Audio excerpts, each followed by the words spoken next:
नमस्ते दोस्तों, मैं आपका दोस्त अमित। आप सबका मेरे यूट्यूब चैनल में बहुत बहुत स्वागत है। तो इंडिया में आपने देखा होगा कि कई जगह पे एकदम नज़दीक नज़दीक एक फार्मेसी स्टोर्स होते हैं। स्पेशली एक बड़ा हॉस्पिटल होता है उसके सामने या गवर्नमेंट हॉस्पिटल होता है उसमें सामने। तो इतना कंपटीशन कैसे है और इसमें सर्वाइव कैसे करिए, बहुत बड़ा क्वेश्चन होता है। तो अगर आप नए हैं, फार्मेसी स्टोर शुरू करना चाहते हैं या फिर आपकी जगह पे भी इतना सारा कंपटीशन है, तो कैसे बीट करें इस कंपटीशन को? क्योंकि एक्चुअली ये रूल होना चाहिए बेसिकली, लेकिन ये है नहीं। एफडीए का रूल ऐसा कोई भी नहीं है कि पर्टिकुलर डिस्टेंस में आपको दूसरा मेडिकल स्टोर शुरू करना है। इसके लिए नज़दीक में काफ़ी सारे स्टोर्स ओपन होते हैं और इसके वजह से कंपटीशन बढ़ता है। और इतना कंपटीशन बढ़ता है कि कई कबार आप बहुत लोगों को अपना शॉप शट डाउन करना पड़ता है। मतलब कट थ्रोट कंपटीशन होता है। इतना कंपटीशन होता है कि रेट में इतना आप डिस्काउंट देते हैं। वो 10% दे रहा है ना, मैं 15% दूंगा। वो 15% दे रहा है, मैं 20% दूंगा। तो इतना ज़्यादा कंपटीशन में आप खुद को इतना हैम्पर करते हैं, आपकी मार्जिन, प्रॉफिट मार्जिन इतनी हैम्पर होती है कि बाद में आपको सेल करना काफ़ी मुश्किल हो जाता है। तो इसको टैकल कैसे करें, इसके बारे में जानना बहुत ज़रूरी है। तो आज मैं मेरा खुद का एक्सपीरियंस बताऊंगा। मेरे खुद की शॉप में भी ऐसे ही कंपटीशन था, तो किस प्रकार मैंने उसको बीट करने की कोशिश की। तो आई होप ये टिप्स आपको भी काफ़ी काम में आने वाली हैं। तो आपके एरिया में भी ऐसे कंपटीशन है तो आप इस प्रकार ये जो मैं बताने जा रहा हूँ टिप्स है, एक्टिविटीज़, वो आपको करनी है। तो चलिए इस इंटरेस्टिंग वीडियो को स्टार्ट करते हैं। तो मैंने जब मेडिकल स्टोर शुरू किया था पुणे में, लगभग 2013 में शुरू किया था, तब मेरे एरिया में एक ही मेडिकल स्टोर था और वो मेडिकल स्टोर कोई भी हॉस्पिटल से अटैच नहीं था। लेकिन सभी हॉस्पिटल के कस्टमर वहाँ पे आते थे क्योंकि अवेलेबिलिटी काफ़ी अच्छी थी इस एरिया में और उसने मोनोपोली क्रिएट की थी। फिर मैंने दूसरा स्टोर शुरू किया और आज के समय में वहाँ पे 9 मेडिकल स्टोर हो चुके हैं। आपने भी देखा होगा कई सारे एरियाज में कि मेडिकल स्टोर होते कम है और वहाँ पे पोटेंशियल होता है, तो चलो तीसरे ने डाल दिया, चलो चौथे ने डाल दिया। इतने लोग डालते हैं कि ऑटोमेटिकली वो सैचुरेशन हो जाता है मेडिकल स्टोर का और कस्टमर के पास ढेर सारी चॉइस होती है। तो ये आज की कंडीशन है, ये हम मतलब नज़रअंदाज नहीं कर सकते। तो चलते हैं मेरे एक्सपीरियंस पे। तो मैंने जब स्टोर शुरू किया था तब वहाँ पे भर भर के कस्टमर जा रहे थे, नो डाउट। तो शुरुआत से ही मैं लगभग 1 महीना उस मेडिकल स्टोर में अल्टरनेट डे पे जाता था कुछ भी मेडिसिन लेने के लिए। मैं मॉनिटर करता था कि वो मेडिकल स्टोर किस प्रकार चल रहा है। मैं वहाँ पे जाता था, उसको आइडिया नहीं थी कि मेरे मेडिकल स्टोर का मैं ओनर हूँ, क्योंकि वहाँ पे बहुत सारे लोग थे। 4 या 5 लोग थे जो मेडिसिन ऑर्डर करने के बाद देते थे, ठीक है।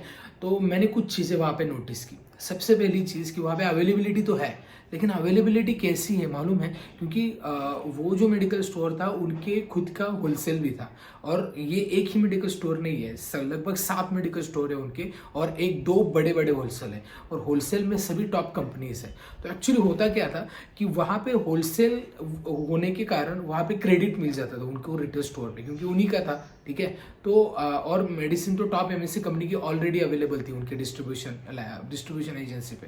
तो इसकी वजह से वहाँ पे अवेलेबिलिटी का इशू बिल्कुल भी नहीं था। ये बहुत बड़ा प्लस पॉइंट था उनके लिए।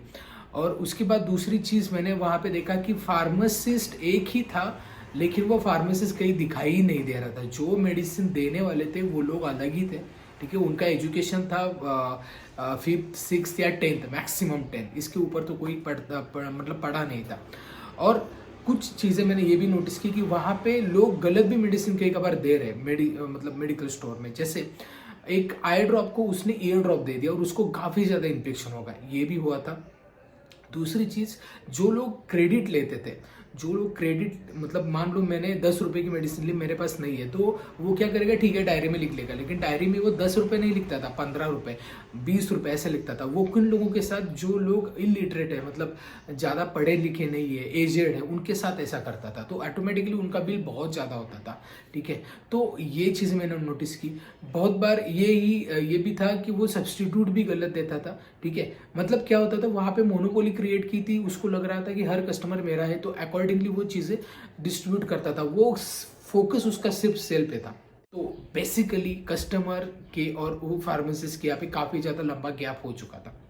डुप्लीकेट ब्रांड्स भी आते हैं मार्केट में। अगर आपका खुद का मेडिकल स्टोर है, होलसेल है, अगर देखते हैं एफएमसीजी में, ठीक है, तो वो उस मेडिकल स्टोर में मैंने देखा था। जो पैकिंग था वो बिल्कुल भी सेम दिखता था, but this is not from proper company, okay. तो इसकी वजह से बहुत सारे प्रॉफिट मार्जिन उसको मिल रहा था। अल्टीमेटली एफएमसीजी प्रोडक्ट था, उसके साइड इफेक्ट तो नहीं थे, बट बेसिकली उसका क्वालिटी जो एक्चुअली स्टैंडर्ड का था वैसा तो नहीं था। ये चीज़ मैंने नोटिस की, तो मैंने हर चीज़ पे काम किया, मेडिसिन प्रॉपर रखी विथ ऑल जीएसटी बिल, सभी मेडिसिन परचेस किए, देन कस्टमर को प्रॉपर सर्विस दी, कस्टमर से अटैचमेंट रखी, देन सबसे इंपॉर्टेंट हर एक डॉक्टर से कनेक्ट रहा। वो डॉक्टर से कनेक्ट ही नहीं रहता था, लोगों को उसको लगता था कि लोग मेरे पास ही आएंगे, ठीक है। तो इसके लिए मैंने डॉक्टर से कनेक्शन रखा, हर एक डॉक्टर के पास जाके 15 दिन में मिला, मेडिसिन की पूरी इंफॉर्मेशन ली, हर एक कस्टमर की जानकारी मैंने ली, उनको कॉल बैक करके मैंने और जानकारी पूछी, एक एक कस्टमर जोड़ता रहा मैं, एक कस्टमर जोड़ा उसके फैमिली का दूसरा, फिर तीसरा, ऐसे लगभग हर महीने में फैमिली में अटैच करता रहा, और ऐसे हर मंथ अलग अलग मतलब फैमिलीज अटैच होती रही, ठीक है। नंबर ऊपर नीचे रहते हैं, लेकिन डेफिनेटली वहाँ पे नंबर ऑफ कस्टमर बढ़ाने का मेरा मोटिव था, और वो ही मैंने किया। और इतना इजी नहीं था, मतलब मैं जो बोल रहा हूँ उसको टाइम लगा, लगभग 4-5 साल लगे मुझे ये सारी चीज़ें सेटल करने में, और तब मेरा स्टोर एक अच्छे लेवल पे गया। और उसके बाद फिर दूसरे मेडिकल स्टोर नज़दीक में स्टार्ट होने लगे, लेकिन तब तक मैंने कस्टमर का बेस बना लिया था और कस्टमर से काफ़ी अच्छी रिलेशनशिप मेंटेन की थी, ठीक है। अब देखिए वहाँ पे कुछ चीज़ें गलत हो रही थी, तो मैंने वो देखी और उसी के मुताबिक काम किया। ना भी बड़ा फर्म हो, लेकिन अगर आप एज्यूम कर रहे हो कि लोग कुछ भी लेंगे तो ये बहुत गलत बात है, ठीक है। मेडिसिन की अवेलेबिलिटी कितनी भी रखो, लेकिन कस्टमर से अटैचमेंट, आपको प्रोडक्ट का नॉलेज होना बहुत ज़रूरी है।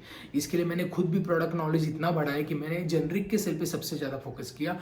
एलोपैथिक तो होता ही था, लेकिन धीरे धीरे मैंने उस जेनरिक का सेल भी इंक्रीज करना शुरू किया। डेली बेसिस पे मैंने जेनरिक, सर्जिकल, एलोपैथिक, आयुर्वेदिक ऐसे अलग अलग का एक सेगमेंट किया और उस पर काम करना शुरू किया।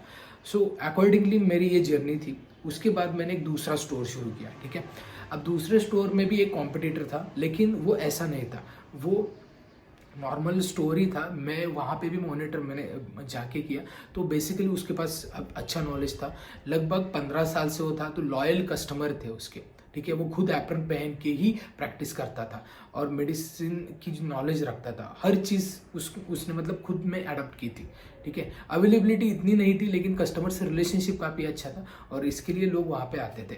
तो मैंने वहाँ पे क्या किया, अवेलेबिलिटी ज़्यादा कर दी, और कस्टमर से रिलेशनशिप रखना ये तो मतलब रिलेशनशिप मैनेजमेंट का काम है, तो मैं पहले स्टोर पे ये सारी चीज़ें सीख चुका था, तो वहीं पे मैंने पूरा इन्फॉर्मेशन यहीं पे भी इम्प्लीमेंट किया, डॉक्टर से कनेक्शन रखा। देन जो बड़े बड़े डॉक्टर्स है एरिया के, लगभग 1-2 किलोमीटर के आगे भी है, वहाँ पे भी मैंने मेडिसिन उनके रखने की शुरू की। मतलब क्या होता है, कुछ डॉक्टर होते हैं जो ऑन्कोलॉजिस्ट होते हैं, उनके मेडिसिन हर जगह पे नहीं मिलता है, तो मैंने स्पेशली ऐसे डॉक्टर्स को कनेक्ट किया जो डॉक्टर ऐसे हाई सुपर स्पेशलिटी के होते हैं, और उनके मेडिसिन मैंने रखे। और थोड़ा रिस्क होता है क्योंकि इसका एक्सपायरी लो होता है और कॉस्टिंग भी हाई होता है, लेकिन फिर भी मैंने वो रिस्क ली और इसके लिए बहुत सारे लोग अटैच हो गए मुझसे, ठीक है। तो हर चीज़ उस प्रकार की मैंने, देखिए मैंने जो पहले बताया था कि कंपटीशन है, वो कंपटीशन बढ़ता ही जाएगा, लेकिन हेल्दी कंपटीशन कीजिए। कंपटीशन हेल्दी होना चाहिए। कंपटीशन में बिल्कुल भी आपको ऐसा नहीं करना है कि वो 10% दे रहा है ना, मैं 15% दूंगा, मैंने जैसे शुरुआत में बताया, ऐसा नहीं करना है। वहाँ पे जो गलत हो रहा है या वहाँ पे जो ग्लिच है, गैप है, वो भर के निकालना है। कस्टमर को सर्विसेज देनी है एंड अकॉर्डिंगली आपको आपके कस्टमर डेफिनेटली आपके कनेक्शन में रहेंगे और आपसे ही मेडिसिन करेंगे, ठीक है। कुछ टिप्स मैं दे रहा हूँ, बहुत इंपॉर्टेंट है। सबसे पहली टिप है कि आपको कभी भी कंपटीशन में, जैसे नज़दीक में कई सारे मेडिकल स्टोर है, कस्टमर आएंगे कि वहाँ पे 10% दे रहे हैं, वहाँ पे 15% दे रहे हैं, जाके देखिए सच में कस्टमर वो बोल रहे वही है कि नहीं, क्योंकि बहुत सारे कस्टमर ऐसे ही बोलते हैं और डिस्काउंट लेने के लिए बोलते हैं, ठीक है।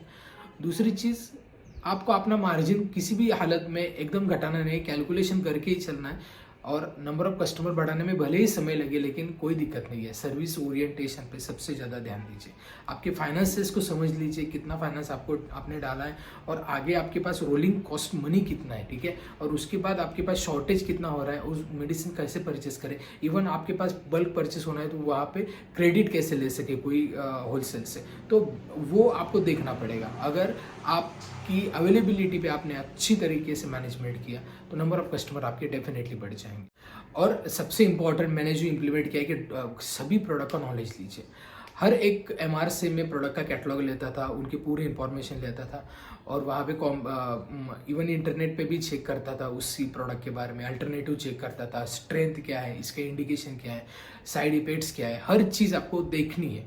आप खुद को उसमें रिसर्च करना होगा। कई सारी कंपनीज जो ऑनलाइन कंपनी है तो उनके खुद के टीम्स होते हैं, ये सारी चीज़ें कंटेंट राइटर होते हैं पूरी चीज़ें करने के लिए, मतलब एक टीम होती है। आप क्या है, वन मैन आर्मी है, आपको सभी चीज़ें करनी है, कस्टमर को भी देखना है, परचेज भी करना है, डॉक्टर रिलेशनशिप रखना है और इसमें खुद को अपडेट भी रखना है। तो ये सारी चीज़ों में दिक्कतें आएगी, लेकिन एक बार आप फ्लेक्सिबल हो गए, हर चीज़ें की आपने, तो आपकी डेफिनेटली नंबर ऑफ कस्टमर तो बढ़ ही जाएंगे और आप एक ट्रस्ट वर्दी पर्सन बन जाएगी उस एरिया में एज अ केमिस्ट। ठीक है, मेरे हिसाब से आपको एक ही चीज़ करनी है, जैसे फैमिली डॉक्टर होता है ना, वैसे आप फैमिली फार्मासिस्ट हो जाइए। क्योंकि जब आप फैमिली फार्मासिस्ट होते हैं तो लोग आपको कहीं से भी कॉल पे भी पूछेंगे और मतलब कहीं से भी कनेक्ट करेंगे, लेकिन आपको ही करेंगे। ठीक है, तो हमेशा ध्यान में रखिए कि आपको बिजनेस तो करना है, लेकिन एक सर्विस ओरिएंटेड बिजनेस है, हेल्थ केयर रिलेटेड बिजनेस है, आप एक रिस्पॉन्सिबल पर्सन हो। आप खुद फार्मासिस्ट होने ही चाहिए, नहीं है तो आप रजिस्टर फार्मासिस्ट रखिए शॉप में और प्रॉपर अच्छी प्रैक्टिस कीजिए। ठीक है, कंपटीशन बढ़ता जाएगा, लेकिन अगर आपके रूट स्ट्रांग है ना तो कोई भी आपको नहीं रोक सकता। ठीक है, तो उम्मीद करता हूँ इस वीडियो से काफ़ी इंफॉर्मेशन आपको मिली होगी। अगर आप अपना खुद का मेडिकल स्टोर शुरू करना चाहते हो, उसको ग्रो करना चाहते हैं, तो आप हमारा लाइव वर्कशॉप भी ज्वाइन कर सकते हैं, जो 9 दिन का ऑनलाइन वर्कशॉप होता है, जहाँ पे मैं बिल्कुल स्क्रैच से सिखाता हूँ मेडिकल स्टोर शुरू कैसे करना है, ड्रग लाइसेंस कैसे बनाना है, देन मेडिसिन कैसे परचेस करनी है, कहाँ कैसे अरेंज करनी है ना, डॉक्टर रिलेशनशिप कैसे रखना है, एक्सपायरी कैसे मेंटेन करनी है, बहुत सारी चीज़ें, इवन ऑनलाइन मेडिसिन कैसे सेल कर सकते हैं, ये सारी चीज़ें मैं सिखाता हूँ। तो वो एक ही वीक बचा है, 17 अप्रैल 2023 से ये शुरू हो जाएगा 9 दिन का। तो अगर आपको एनरोल करना है तो डिस्क्रिप्शन में मैंने इसकी पूरे डिटेल्स दी है। तो ये वीडियो कैसा लगा ये मुझे बताएं। वीडियो अच्छा लगता है, कंटेंट अच्छा लगता है तो वीडियो को लाइक करें, चैनल को अभी सब्सक्राइब नहीं किया है चैनल को सब्सक्राइब जरूर करें और हाँ, इस वीडियो को बहुत सारे लोगों तक शेयर करें। इस वीडियो में इतना ही, मिलते हैं नेक्स्ट वीडियो में, तब तक बी हेल्दी बी हैप्पी।